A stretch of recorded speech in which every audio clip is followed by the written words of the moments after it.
Veer, Emily, ഇനിയും കുറച്ചുകൂടെ കഴിക്ക്. വയറ് നന്നായിട്ട് നിറഞ്ഞു. ചിണ്ടുവിനോട് ചോദിക്ക്, അവൻ ഒരിക്കലും വിശപ്പടങ്ങാറേയില്ല. ഞാൻ അപ്പൂപ്പൻ ഉണ്ടാക്കുന്ന പലഹാരങ്ങൾ മാത്രമേ കഴിക്കൂ. അപ്പൂപ്പ പലഹാരങ്ങൾ എപ്പോഴാ ഉണ്ടാക്കുന്നേ? ഇനി ഞാൻ ഉണ്ടാക്കുമ്പോ നിന്നെ ആദ്യം വിളിച്ചു തന്നേക്കാം കേട്ടോ. കൂട്ടുകാരെ, ഇന്ന് ദീപാവലിയാണ്. രാത്രിയിൽ ആരൊക്കെയാ പടക്കം പൊട്ടിക്കാൻ വരുന്നത്? എനിക്ക് ആ പൂക്കൂറ്റിന്ന് പറയില്ലേ, അതാ കൂടുതൽ ഇഷ്ടം. ശബ്ദങ്ങൾ കേൾക്കുന്ന പടക്കമൊന്നും എനിക്ക് കൂടുതൽ ഇഷ്ടമല്ല. വീർ, ഇന്ന് ദിവാലിയാണ് മോനെ. ഇന്നാ പൈസ. മോൻ പോയി പടക്കം വാങ്ങിച്ചോ കേട്ടോ. താങ്ക് യു അപ്പൂപ്പ.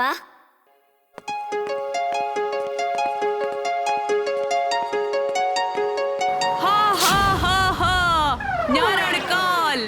വെറും കാലല്ല, വിക്രാലാണ് ഞാൻ. ഈ പടക്കങ്ങളെല്ലാം ഞാൻ പൊട്ടിക്കും. രാത്രി വന്ന് നീ എല്ലാം നോക്കിക്കോ. എന്റെ പടക്കങ്ങ് തിരിച്ചു തന്നേക്ക്. ബണ്ടി, നീ ചെയ്യുന്നതൊന്നും ഒട്ടും ശരിയല്ല കേട്ടോ. ബണ്ടി, അവന്റെ ക്രാക്കേഴ്സ് തിരിച്ചു കൊടുത്തേക്ക്. കൊടുക്കാനാ പറഞ്ഞത്. ദാ, നീ പോയി നിന്റെ ജോലി നോക്ക്.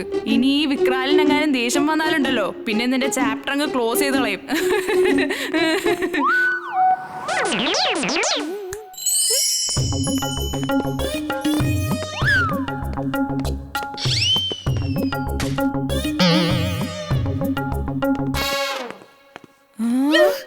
ഇത്ര വലിയൊരു റോക്കറ്റോ?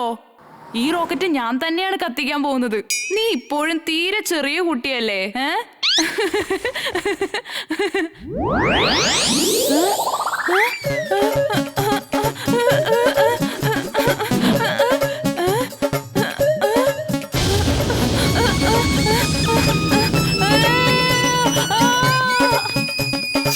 ചിണ്ടുവിന്റെ ഒരു കാര്യം. എന്റെ അമ്മേ! ചിണ്ടു, നിന്റെ മാജിക് ഒന്ന് നിർത്ത്. ഇല്ല, ഞാൻ നിർത്തില്ല. അവന് ശരിക്കും ഒരു പാഠം പഠിപ്പിച്ചു കൊടുക്കണം. ശരി, ഓക്കെ. നമുക്കൊരു കാര്യം ചെയ്യാം. നമുക്ക് രണ്ടാൾക്കും ചേർന്ന് അവനൊരു പാഠം പഠിപ്പിച്ചു കൊടുക്കാം.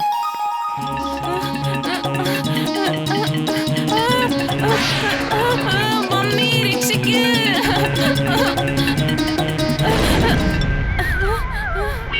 നീ എന്താ ഇത്രക്ക് ലേറ്റ് ആയി വന്നത്? നീ ഇപ്പൊ വളരെ കെയർലെസ് ആയി മാറിക്കൊണ്ടിരിക്കുക. ഒരു ജോലി നീ മര്യാദക്ക് ചെയ്യുന്നതേ ഇല്ല. നല്ല കുട്ടിയെ മാറ്. I am very sorry. ഇങ്ങോട്ട് വാ, ഞാൻ ആ റോക്കറ്റ് ലാൻഡ് ചെയ്യിപ്പിച്ചേക്കാം. എത്രയും പെട്ടെന്ന് എന്നെ താഴെ ഇറക്കി വിട്. എന്റെ പാന്റ് ഇപ്പൊ കത്തുന്ന തോന്നുന്നേ.